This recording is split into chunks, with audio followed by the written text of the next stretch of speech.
नमस्ते। जब भी हम इंटेलिजेंस यानी बुद्धि की बात करते हैं तो हमारे दिमाग में सबसे पहले क्या आता है? शायद आईक्यू या फिर मेंटल एबिलिटी, है ना? पर क्या आप जानते हैं कि इंडियन फिलॉसफी में इंटेलिजेंस का मतलब इससे कई कई ज्यादा गहरा और बड़ा है। तो चलिए आज बुद्धि के इसी इंडियन कॉन्सेप्ट को और गहराई से समझते हैं।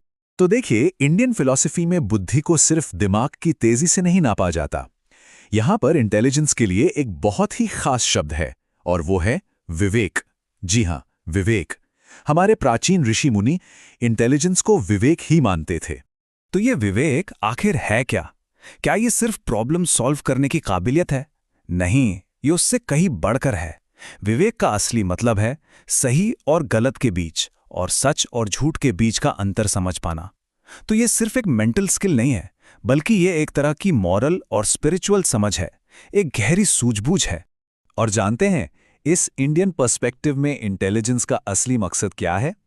कोई बड़ी अचीवमेंट हासिल करना नहीं, बल्कि एक बैलेंस्ड और शांति से भरी जिंदगी जीना। आपकी इंटेलिजेंस असल में तभी कामयाब है जब वो आपको एक बेहतर और एक ज्यादा शांत इंसान बनने में मदद करे। अच्छा, अब आगे बढ़ते हैं। एक और बहुत जरूरी बात, इंडियन कॉन्सेप्ट ऑफ इंटेलिजेंस बहुत होलिस्टिक है। अब आप सोच रहे होंगे, होलिस्टिक का क्या मतलब हुआ? इसका सीधा सा मतलब है कि यह सिर्फ एक चीज पर फोकस नहीं करता, बल्कि इंसान की पूरी पर्सनालिटी को एक साथ देखता है। तो सच्ची बुद्धि में क्या क्या आता है? देखिए, इसमें आपकी सोचने समझने की काबिलियत तो है ही, साथ में आपकी इमोशनल समझ, समाज में आपका व्यवहार कैसा है, आपके नैतिक मूल्य क्या हैं, और यहां तक कि आपका बॉडी माइंड कनेक्शन भी शामिल है। तो ये सिर्फ दिमाग का खेल नहीं है, ये तो पूरी पर्सनैलिटी का एक ऑलराउंड डेवलपमेंट है। और इसी होलिस्टिक व्यू का जो सबसे ऊंचा मकसद है, उसे एसके मंगल के इस कोट से बहुत अच्छे से समझा जा सकता है।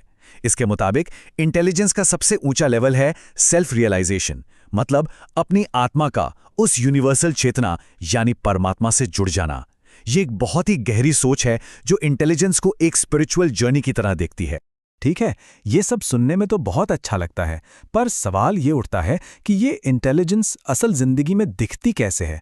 हम इसे पहचानेंगे कैसे? तो इसका जवाब छिपा है हमारे मूल्यों में, हमारी नैतिकता में और हमारे आचरण यानी हमारे बर्ताव में।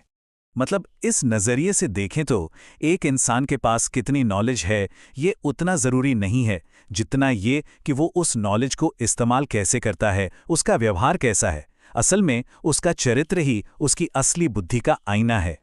तो फिर एक इंटेलिजेंट इंसान में क्या गुण होते हैं? चलिए देखते हैं। सबसे पहले उसमें सेल्फ कंट्रोल होता है, वो अपने इमोशंस पर काबू रखना जानता है। दूसरा, उसके व्यवहार में ईमानदारी झलकती है, वो सिर्फ भावनाओं में बहकर फैसले नहीं लेता, बल्कि अपनी बुद्धि से सोच समझकर काम करता है। और हाँ, वो अपने कामों की जिम्मेदारी भी लेता है और हकीकत को साफ साफ देखता है, ख्याली पुलाव नहीं पकाता। अब इस इंडियन कॉन्सेप्ट को और भी बेहतर तरीके से समझने के लिए चलिए एक छोटा सा कंपैरिजन करते हैं वेस्टर्न कॉन्सेप्ट के साथ, जिसके बारे में हम सब ज्यादातर पढ़ते और सुनते हैं। देखिए, दोनों में एक बुनियादी फर्क है। एक तरफ इंडियन कॉन्सेप्ट है जो होलिस्टिक डेवलपमेंट, विवेक और कैरेक्टर पर जोर देता है। इसका गोल क्या है? सेल्फ रियलाइजेशन और एक बैलेंस्ड लाइफ। दूसरी तरफ वेस्टर्न कॉन्सेप्ट है जो ज्यादातर आईक्यू, प्रॉब्लम सॉल्विंग और मेंटल स्किल्स पर फोकस करता है, और उसका गोल है अपने माहौल के हिसाब से ढलना और अच्छा परफॉर्म करना। अब आप सोच रहे होंगे कि ये सारी फिलॉसफी तो ठीक है, लेकिन एक टीचर के तौर पर हमारे लिए ये क्यों जरूरी है? आज के क्लासरूम में इसका क्या काम? ये कॉन्सेप्ट एजुकेशन के पूरे मकसद को ही एक नया डायमेंशन देता है। यह हमें बताता है कि एक टीचर का काम सिर्फ इन्फॉर्मेशन ट्रांसफर करना नहीं है, बल्कि बच्चों का चरित्र निर्माण करना है, उनका कैरेक्टर बनाना है। और यही तो वैल्यू बेस्ड एजुकेशन की मजबूत नींव है। तो एक टीचर के तौर पर हम क्या क्या कर सकते हैं? चलिए कुछ स्टेप्स देखते हैं। पहला कदम, सिलेबस से आगे बढ़कर बच्चों में ईमानदारी, सहानुभूति जैसी वैल्यूज डालें। दूसरा कदम, उन्हें अपने इमोशंस को मैनेज करना, सेल्फ कंट्रोल सिखाएं। तीसरा, सिर्फ किताबी पढ़ाई पर नहीं, बल्कि उनके सोशल, इमोशनल और मॉरल डेवलपमेंट के लिए भी मौके बनाएं। और चौथा और बहुत जरूरी कदम, एजुकेशन को उनकी अपनी संस्कृति और जड़ों से जोड़ें, ताकि वो अपने मूल्यों को और गहराई से समझें। तो चलिए आज की चर्चा के जो मेन पॉइंट्स हैं, उन्हें फटाफट से रिकैप कर लेते हैं। हमने क्या सीखा? पहला, विवेक, जिसका मतलब है सही गलत की समझ। दूसरा, होलिस्टिक व्यू, यानी स्टूडेंट का ऑल राउंड डेवलपमेंट। और तीसरा, वैल्यू बेस्ड अप्रोच, मतलब कैरेक्टर पर फोकस करना, ताकि जिम्मेदार नागरिक तैयार हों। और आखिर में ये पूरी बातचीत हमें एक बहुत ही जरूरी सवाल पर लाकर खड़ा कर देती है। भावी शिक्षक होने के नाते हम सब एक ऐसी क्लासरूम कैसे तैयार कर सकते हैं जो सिर्फ बच्चों का आईक्यू ही नहीं, बल्कि उनके चरित्र और उनके विवेक को भी सींचे, उन्हें पोषित करे।